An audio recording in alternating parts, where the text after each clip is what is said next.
बिस्मिल्लाहिर्रहमानिर्रहीम। अस्सलाम वालेकुम नाजरीन, मैं हूं एडवोकेट शाहजेब आजम और आप देख रहे हैं लीगल व्यू।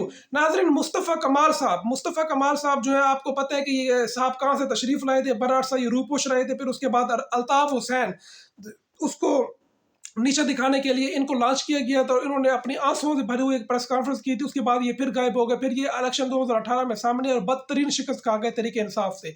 और उसके बाद जिस तरह अब इनकी जो गिरती हुई मकबूलियत थी, बल्कि मकबूलियत को छोड़े, इनकी पार्टी को खत्म हो गई थी, जमीन बोस हो गई थी।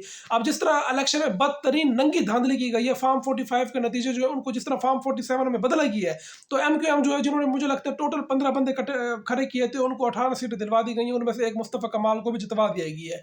तो अब मुस्तफ़ा कमाल साहब जो है, उनके मुंह से सच निकल आया है, बल्कि उनकी वीडियो सामने आ गई है। तो अब बेचारे झटला तो नहीं सकते थे इस बात को, तो उन्होंने मान लिया। उन्होंने कहा जी हमारी ऑडियो है, लेकिन उन्होंने बड़े खूबसूरत तरीके के साथ इन्होंने छुपाने की कोशिश की कि जनाब देखिए, पीपल पार्टी ने मैं तो पीपल पार्टी के बारे में कह रहा था कि पीपल पार्टी हमारे बारे में ये कह रही है कि MQM की जो सीटें हैं वो 0% मैंडेट है और नून लीग का और हमारा जो है 50% है। मतलब कोई जरा आप इमेजिन करें कि क्या कोई पार्टी अपने बारे में भी कहेगी कि हमारा मैंडेट जो है वो 50% है। ये असल में वही बात है कि वहाँ पर जो खुफिया बैठे हुए थे, जो इनके जो करता धरता है, जो इनको स्क्रिप्ट लिख के देते हैं, ये उन्हीं में से किसी बंदे ने बात की होगी और ये उसी की जबान बोल रहा था मुस्तफ़ा कमाल आकर। तो पीपल पार्टी वाले मुझे नहीं लगता कि कोई इस तरह की कोई बात करेंगे आगे, वो अपने बारे में करेंगे। और नून लीग जो जिस तरह जिला तमेज तरीके से पंजाब से हारी है, तो उन बेशर्मों को तो वैसे चाहिए था कि वो कम से कम अपनी आके मीडिया के सामने बयान दे देते। कुछ उनमें से गैरतमंद लोग थे जिन्होंने बयान दिए आके, लेकिन उनके बयान का नतीजा क्या हुआ? वो सीट तहरीक इंसाफ को नहीं दी, बल्कि उन उम्मीदवारों को दी गई है जो दस्तबरदार हो चुके थे। और ये बात मौलाना फजल रहमान खुद कह रहा है कि मैंने जो बलोचिस्तान से एक उम्मीदवार जो इलेक्शन में एक दिन पहले दस्तबरदार हो गया था, उसको सीट दे दी गई है तहरीक इंसाफ तक ना जीत जाए। यानी इतना खौफ तहरीक इंसाफ का। तो ये आप तहरीक इंसाफ के खौफ की वजह से आपने डेमोक्रेसी का ये हाल कर दिया है। तो मुस्तफ़ा कमाल जो है वो बनाकर उसके मुंह से सच निकल आया है, और ये जो बात भी कर रहे हैं बिल्कुल सच्ची बात कर रहे हैं। कराची के पढ़े लिखे लोग हैं, उनको पता है कि जिस तरह MQM टारगेट किलिंग करती रही है, जिस तरह MQM ने बत्तख कोड़ी, जिस तरह MQM ने जो कराची का अमन तबाह किया है, तो ये हमारी रेंजर्स की जो खासतौर पर काविशें हैं, तो उसके बाद कराची में अमन गहवारा बना है कराची। उसके बाद कराची वाले पागल थोड़ी है कि इनको दोबारा मुसलत कर देंगे। तो जिस तरह अब जो करंट मैनेजमेंट आई है पाकिस्तान की, जो पाकिस्तान की तरीके बदतरीन मैनेजमेंट साबित हो रही है, जो हर दूसरे कदम पर एक्सपोज हो रही है, उन्होंने MQM को पाकिस्तान पर मुसलत किया है और उनको थोड़ी बहुत अकल नहीं दे सके कि मीडिया के सामने या इजलास में क्या बात करनी है। अब ये बेवकूफ़ है जो है अपनी हार जो है खुद तस्लीम कर बैठे हैं, और अब क्योंकि आप उसको छुपाने के जितने मर्जी के तरीके करें, अवाम सब जानती है, अवाम के सामने ये एक्सपोज हो गए हैं।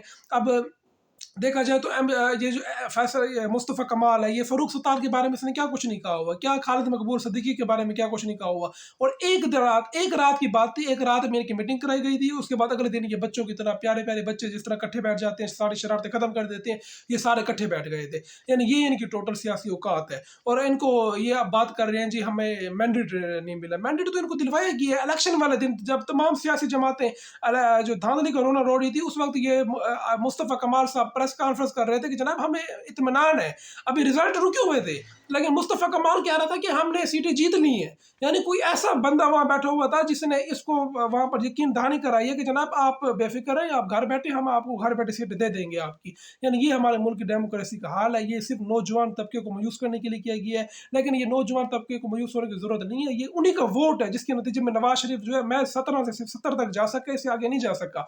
और जिस तरह अब ये बदतरीन हुकूमत बनाएंगे, मुझे नहीं लगता कि ये पाकिस्तान के तारीख में ये जो अब हुकूमत बनने जा रही है, कोई 5 साल पूरे करे, 5 माह पूरे करके दिखाते हैं, तो ये भी बहुत बड़ी बात होगी। जिस तरह के पाकिस्तान की तारीख में शब खून मार के आवाम के मैंडेट के ऊपर जिन्होंने जिस तरह हमला करके जो हुकूमत बनाने जा रहे हैं, तो इस तरह की हुकूमतें नहीं चलती। जो जिस सिस्टम की बुनियाद ही कमज़ोर हो, तो उस सिस्टम ने आगे चल के क्या खड़ा होना है, क्या उसने मुल्क को तरक्की दिलवानी है। आगे IMF की डील है, IMF का पैकेज आ रहा है, मरियम नवाज जिस तरह वज़ीर आला पंजाब बनी है। और मैं एक और बात करना चाहूँगा कि तहरीक इंसाफ की लीगल टीम को कुछ एक्टिव होने की ज़रूरत है। और वो वकील उनके बड़े माशाल्लाह तगड़े हैं, लेकिन वो अपने आजकल केसेस में उलझे हुए हैं। उनको चाहिए कि जिस तरह ये पंजाब असम्बली का इजलास बुलाया, इसको चैलेंज करें। अभी ये जो मखसूस सीटें नहीं दी जा रही हैं, इलेक्शन को कलअदम करार देने की दरख्वास्त तहरीक इंसाफ को देनी चाहिए, ताकि अगर फ़र्ज़ करें आगे से जो काजी साहब, काजी फ़ायद ईसा जो माशाल्लाह बड़ा इंसाफ करता है, बड़ा वो बल्ले का निशान उसने इस वजह से ले लिया था कि इलेक्शन ठीक नहीं हुए, तो हो सकता है वो यहाँ भी इंसाफ कर दे, हो सकता है वो इनके खिलाफ भी कोई एक्शन ले ले, इलेक्शन कलअदम करार दे दे। तो जिस तरह रिगिंग हुई, अगर रिगिंग प्रूव हो गई, तो काजी साहब जो है वो तो माशाल्लाह बड़ा इंसाफ करने वाले जज हैं। या चले आमिर फ़ारूक के पास चले जाएँ, आमिर फ़ारूक भी बड़ा इंसाफ करता है, बड़ा लाइक फाइज जज है वो भी, तो उसके पास चले चले जाएँ। अब वो कितना लायक फ़ाइज़ है इसका फ़ैसला आपने करना है कि वो कितना लायक फ़ाइज़ है। लेकिन तहरीक इंसाफ को चाहिए कम से कम अदालत में जाएँ, उनको पता होना चाहिए कि वो पहले से तैयार होकर जाएँगे, उनकी पिटीशन या एक्सेप्ट होगी या रिजेक्ट होगी, लेकिन ये है कि उनका बयानिया ज़रूर जीत जाएगा। उनका बयानिया इस वक़्त तहरीक इंसाफ ही वाहिद जमात है जो कि पाकिस्तानी अवामों की जो तर्जमानी है वो हकीकी अंदाज़ में कर रही है। बाकी जमातें जिन्होंने लूट-मार की है पाकिस्तान में, तो वो तो जितने बुरे तरीके से एक्सपोज़ हो गई हैं, उनको जितवाने वाले जितना जिस तरह एक्सपोज़ हो गए हैं, तो वो तो मुझे नहीं लगता कि पाकिस्तान में कोई खुशहाली ला सकें, कोई तरक्की ला सकें, ना ही उनसे कोई उम्मीद की जा सकती है। तो देखते हैं कि अब मुस्तफ़ा कमाल साहब जो हैं वो आगे चलकर क्या रिस्पॉन्स करते हैं अपनी इस वॉइस का। वैसे उनकी जो वॉइस जो ऑडियो रिकॉर्ड जो ऑडियो लीक हुई है, तो वो खुद वो मान चुके हैं कि ये 100% जेन्युइन है, ये उनकी अपनी है, बल्कि अब तो वीडियो भी आ चुकी है। तो अब बजाय इनको थोड़ी बहुत शर्म करनी चाहिए, कुछ 1-2 सीटें ही वापस कर दें कराची वालों की। लेकिन इन्होंने शर्म नहीं करनी, बल्कि इन्होंने मज़ीद मुझे लगता है जो है ना हुकूमत का हिस्सा बनना है। अब मुझे नहीं लगता कि नून लीग इनको हुकूमत में रखेगी, लेकिन क्योंकि पीछे से आर्डर आएगा तो इनको रख लिया जाएगा हुकूमत में। लेकिन आप खुद सोचेंगे ये अब पीपल पार्टी के खिलाफ बयान दे रहा है। वफाक में पीपल पार्टी इत्तेहादी होगी नून लीग की, वहाँ ये पीपल पार्टी जो है वो जो काम करेगी या वो नून लीग जो काम करेगी वो बड़े अच्छे काम होंगे। लेकिन सिंध हुकूमत में जो पीपल पार्टी काम करेगी वो बुरे काम होंगे, उनके ऊपर ये तनकीद करेगा, और जो वफाक में जो पीपल पार्टी काम करेगी उनके ऊपर ये उन कामों के ऊपर ये कुछ नहीं कहेगा। यानी ये ऐसा हमारे मुल्क में ना एक अजीब सा सिस्टम बनने जा रहा है। तो नाज़रीन, मुझे मेरी अगली वीडियो तक के लिए इजाज़त दीजिए। अल्लाह हाफ़िज़।